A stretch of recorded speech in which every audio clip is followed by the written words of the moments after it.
Nearly a year after the start of talks, Sudan's transitional government and the opposition coalition, the Sudanese Revolutionary Front, are signing a peace deal. The administration made ending conflicts across Sudan its top priority, and it's hoped this will help achieve it. We're glad that we managed to achieve a milestone regarding achieving peace in Sudan. We know there are other factions that are yet to sign, and we hope there will be another round to negotiate with these groups. Peace is the most important thing we have for the transitional period, and without it, all the talks about democratic transition, economic development is not possible. So we see this as the first step to Sudan's transition. Leading up to this deal, agreements have been signed by other groups that make up the Sudanese Revolutionary Front, each representing a different region in Sudan. The groups, some armed, oppose the previous government of Omar al-Bashir, who was overthrown in April last year. They say their regions have long been marginalized. The new deal will give a role in the transitional government and hand over more power to local governments.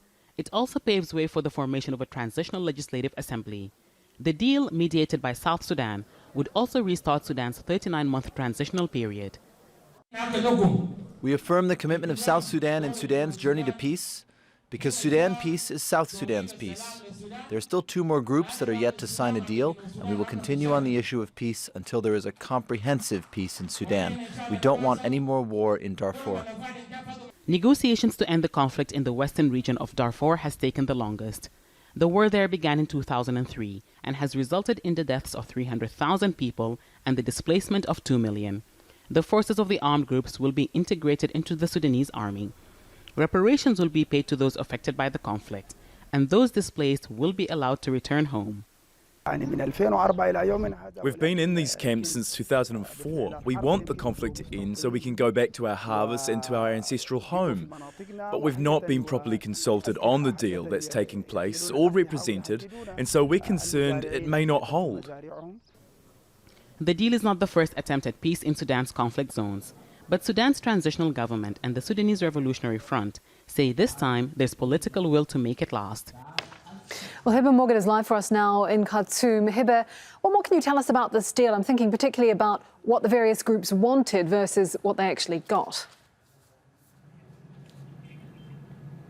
Well, Kim, the negotiations to this peace deal that is being signed right now in the South Sudanese capital, Juba, took about 10 months to reach. Now, for the transitional government to be able to reach this deal with the various groups that are involved in this negotiations, they had to divide it into various tracks.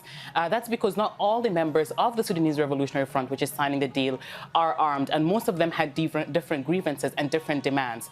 We have groups that represent the northern and the central part of the country. They were calling or demanding for economic representation and saying that they wanted more shares in the government and in the wealth that comes out of their states. That's what they got out of the deal. Now, there are 2 areas, Blue Nile and South Kordofan. These are areas that were supposed to have a popular consultation as per a previous peace deal that was signed in 2005. They were supposed to decide upon South Sudan's independence, whether they wanted to be part of South Sudan or be part of Sudan. Now, that didn't happen and resulted in the breakout of another civil war for Sudan in 2011.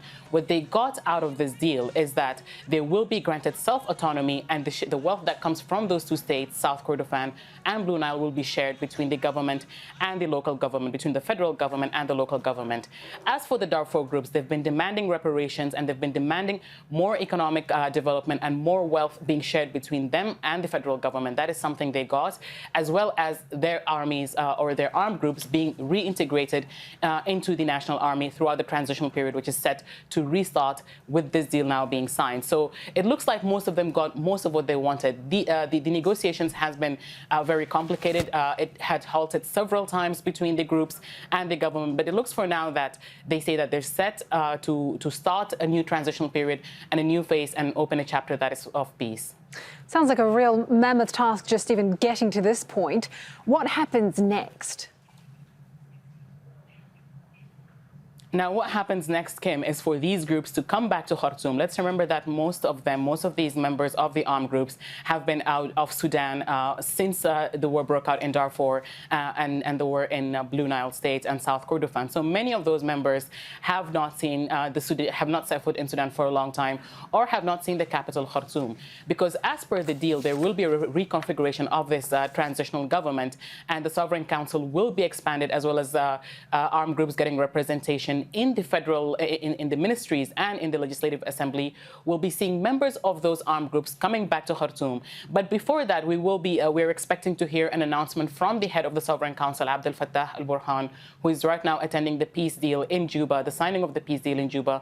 We're expecting him to announce a pardon on those members of the armed groups, because most of them have been persecuted by the government. So we're expecting to hear an announcement of a pardon for those members of the armed groups to pave way for them to be able to come to Khartoum and start taking up positions in the Sovereign Council, in the Council of Ministers, and we'll start seeing consultations between the armed groups and the Forces of Freedom and Change in terms of how this Legislative Assembly, the Transitional Legislative Assembly, which has been put on hold for a long time, will be formed. OK, thank you for that. Heba Morgan live for us in Khartoum.